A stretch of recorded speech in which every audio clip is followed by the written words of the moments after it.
The O Cannabis Conference and Expo returns to Toronto June 1st through the 3rd, and there's still some good booth locations available. This exciting event is free for cannabis retailers and will feature Tommy Chong receiving a Lifetime Achievement Award at the O Cannabis Industry Awards. For more information about exhibiting or to register to attend, go to ocannabis.com. That's OCANNABIZ.com. Welcome back to The Talking Hedge. I'm Josh Kincaid, capital markets analyst and host of your Cannabis Business Podcast. Today, we're going to take a look at CannaVerde Pharma's pitch deck review with Katrina Golgowski, angel investor and attorney. Katrina, thanks for being back on the podcast. Thanks, Josh. Yeah, I appreciate you and everybody else putting up with the noise. There was a drunk driver who drove into the attorney's office. They're still doing some construction work. We're going to try to get through it together. I appreciate your patience. So we're going to see if CannaVerde meets our 7 tips to a successful investment deck. Will they, number 1, identify the business plan goals? Number 2, are they going to know their audience? Number 3, will they understand the market? 4, will they identify needs and roadblocks? 5, do they know what sets the business apart? Number 6, will they introduce the team and products? And number 7, create a summary with a call to action. Let's dive into CannaVerde Pharma. Fully licensed producer serving the Latin American medical cannabis market. Here's their strategic vision for Latin America. Their vision is to become a leading medical cannabis company in Colombia through Latin America. The consumer products and wellness. They're partnered with a major CPG manufacturer to penetrate the US dollar or 8.5 billion US dollar market in Colombia. Okay. So it looks like they're jumping off point for like Mexico and Panama, Peru, Chile, Argentina, Uruguay, Brazil, Colombia. Looking good. Looking at the demand for medical cannabis, chronic pain at 52.5%, with medical cannabis legal in Colombia, Chile, Peru, Uruguay, Brazil, Mexico, Argentina. That's 75% of the population in Latin America. Total addressable market. Yay. So looking at their regulatory roadmap in Colombia, they've applied for 3 licenses. They've received some. They've got some scientific quota after providing some security controls. Step 4 is for registration of genetics and then testing and then receiving high THC quotas. And then the final 7th step is an evaluation from the agronomical evaluation process. So it looks like they kind of laid everything out there. Not too bad. That's good because that identifies the possible hurdles, Josh. Good on them. Right. So a little bit about them. They're a Canadian domiciled, low-cost, high-quality producer of medical cannabis extracts with operations in Colombia through its wholly owned subsidiary called Green Health Colombia. They've got some locations at 7 licensed hectares with an additional 100 that they can add to a strong technical workforce. They've got a pretty good growing potential, 51,000 square feet, an attractive regulatory environment, and optimum growing conditions with warm weather, 12 hours of daylight a year. 6 cultivations per year. That's pretty nice. With an access to a large market, that's 640 million people throughout Latin America. This is what we keep saying about Colombia. Yeah, and got to raise a question, why aren't more Canadian companies down there? In fact, why are they pulling out? So I know that the Canadian government wanted to make it more difficult to give more incentive and benefit for domestic producers, but in the long run, that's not going to work. So they're going to have to ease those import rules to allow for Canadian-owned Colombian producers to be able to import that cheaper, probably better cannabis. So I think in the long run, they're fooling themselves. So Green Health Colombia, looking at some pictures here from operations that they can scale to 415,000 square feet of cultivation to yield 6.6 million grams of cannabis oil. Okay. So they're going to need a lot more flower to be able to do that. Mm-hmm. Listening on some of the management team, they got the CEO, chief medical officer. Interesting to see. Good to know that they got a CFO. I hope so. Yeah, these are folks with good credentials. I like to see that. Yes. MDs, PhDs, that's good. Yeah, chief science officer, all of that. They've got an advisory board as well with some other doctors, industrial engineers, and even an anesthesiologist with chronic pain management. Research and development, that's obviously important. You should probably do that in Puerto Rico, but wherever they're doing it, Hopefully they're coming up with some good stuff. So they've got a medical cannabis cluster in Santander. Hopefully I'm pronouncing that right. There's some grammar people out there. They don't like the way I speak sometimes. I apologize to no one though. Co-development and sales agreement. Salud Dar, it's a provider of health services and alternative medicine. And so they partnered with them to develop some formulas containing CBD and THC for pharmacies throughout Colombia and for research and development of new products that can be prescribed by doctors. They've co-developed with JGB. I think they're pretty big in Latin America to integrate CBD and develop new products. I like that. I like that. Partnering with an existing operation will speed it up and reduce risk. So good on them. They've also got a co-development agreement with Promi. I haven't heard of them, but they're a packaged good company with a focus on manufacture and marketing of cosmetic products and toiletries. And they're also going to integrate CBD and develop new product lines containing CBD. They've got a distribution agreement with some hotels and resorts. We're seeing a lot of that tying CBD usage or trial with a vacation. So good on them for making that partnership. Yeah, and wellness as well. Looking at some flower and oil sales strategies, they got a go-to-market plan by establishing joint venture agreements, partnering with doctors and distribution companies, pharmacies, and supply agreements in Latin America, Canadian, and European importers. So they got some orders as much as $3.2 million in the third and fourth quarter for 500 kilograms of distillate. I like that they have orders. I don't like that the bulk of their orders are LOIs, but at least they have one definitive order. That's good. Definitive order is good. I cannot stand letters of intent or memorandums of understanding. They mean absolutely nothing to me and probably most investors. So don't care. Not at this point, not at this time. Maybe circa 2018, people cared about that. Not anymore. Yeah, it's not enough anymore. The capital structure, they're listing a number of shares outstanding. The valuation at 7.2 million Canadian. Seems pretty low, actually. They've got some warrants and debentures and outstanding equity shares. I like this. Their valuation is only 7 million. That's a realistic valuation, Josh. Good on them for having viable numbers.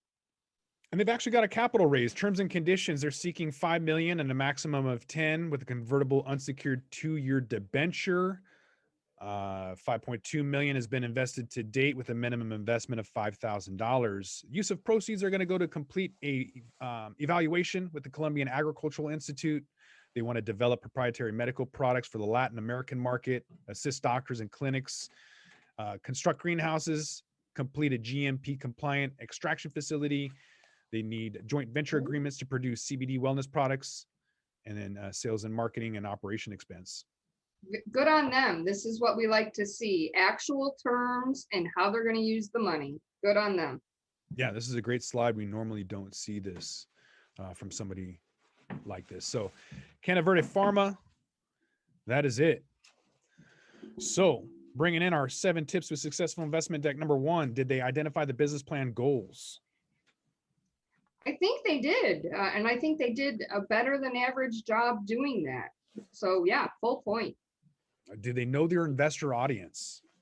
Yes, they do. They use the right words, but more importantly, they disclosed the use of funds and the capital raise, dollar amounts and valuation. They did a very good job on that. So yes, full point for know your audience. What about understanding the market? This is where this deck starts to falter. They did talk about the total addressable market, my personal most hated slide ever. They didn't provide a lot of breakdown related to that. So understanding the market needs to be more than, we have 640 million potential customers. That doesn't mean you understand the market. So I can't give them a point for number 3. Not to get ahead of myself, but it kind of goes in tandem with number 5, which is knowing what sets the business apart. If you don't let the audience and investor audience know that you understand the market and what sets the business apart, it's going to show. So why are you in Colombia? What makes you better? There's a lot of MSOs out there, and you didn't say anything. Yeah, that sort of bleeds into roadblocks and things like that. They didn't talk about competition. They did disclose the regulatory risks, which is good. We don't see that often, but not a single word of competition. And most importantly, in October of 2020, when this pitch deck was authored, a lot of Canadian companies were leaving Colombia, and there's no explanation of why they stayed, why they entered, why they are continuing their um, uh, South American venture when everybody else seems to be pulling out, Josh. And so they don't get a point for number 4 for needs and roadblocks at all. What about what sets the business apart? Did they get into the secret sauce at all? They did talk about their vertical licensing strategy, but to me, that's not a secret sauce. They did talk about partnering, and that is wonderful. I like seeing partnering. Why reinvent the wheel for cosmetics when somebody else has already done it better than you? But they did not really identify competition here in the failure to address the Canadian Big Five leaving Latin America really is a failure there for both 3, 4, and 5 on our leaf, Josh. Introducing the team and products. They introduced the team, but I don't think I saw any single product at all. Did I miss something? I did not see a single product outside of the word oil. They didn't tell me, are they doing tinctures? They didn't tell me vape pens. They didn't tell me chocolates. What are they going to do with this oil? Maybe they are a white label company, which is perfectly acceptable. There's nothing wrong with that, but they didn't tell me that. So they didn't really identify their product, but they did an excellent job on their team, including their advisors. So I'm going to give them a half a point there, Josh. Fair enough. What about creating a summary with a call to action? They really excelled at this element of a successful pitch deck. They talked about valuation. They talked about the terms with the convertible note. They talked about price per share. They identified the number of outstanding shares, the diluted shares. They did a very good job there with their call to action and combining it with use of proceeds. And most importantly, their goal of getting a GMP certified lab. Excellent job on call to action. So 3.5 out of 7, that's a 50%. So although not the highest score, it's definitely not the worst deck. So there's a couple of things that they could change out. They could maybe improve their understanding of the market a little bit better. Definitely put in some kind of needs and roadblocks. You know, if you're having issues in Canada importing from Colombia, you should probably put that in there. If you foresee issues with the FDA, put that in there. Investors want to know. And then secret sauce. Why are you different? There's so many MSOs out there that if somebody wants to know, is it the management team? Is it the products? You didn't put any products on there. There's just a few things that could tighten this deck down to make them seem or just to showcase why they're that much better than, you know, a complete dumpster fire like MedMen. If you don't want to distinguish yourself from MedMen, then don't. But I think with a slight change to, you know, showcasing that you do understand the market, that you have some roadblocks you have to get through, that you have thought about these things, and you do know that there's some hurdles that you will confidently get over, that you are have secret sauce, and you do know that it sets you apart. Those are all the things that'll get you to 100% confidence for an investor, and hopefully drive your business. Agreed. I think it's minor tweaks. Just talk about, you know, this is why we're going to succeed in Latin America where others have not. and a description of their products. I think they would have had a much higher score with just those two little tweaks, Josh. Yeah, it could be the fact that the Buffalo Bills lost. Could be a part of that reason that there's only a 50% score. Maybe I'm just grumpy today. Go Bills. Yeah. So they'll have to wait till next year if we redo it and the Bills do have a better season. All right. With that, I'm going to thank my guest, Katrina Glogowski, angel investor and attorney. Thanks for being on the podcast. Thanks, Josh. I'm Josh Kincaid. This is The Talking Hedge. Don't forget to like, share, and subscribe, or don't. And I'm out. Don't forget to smash that like button on your way out and check out these other videos that we've got.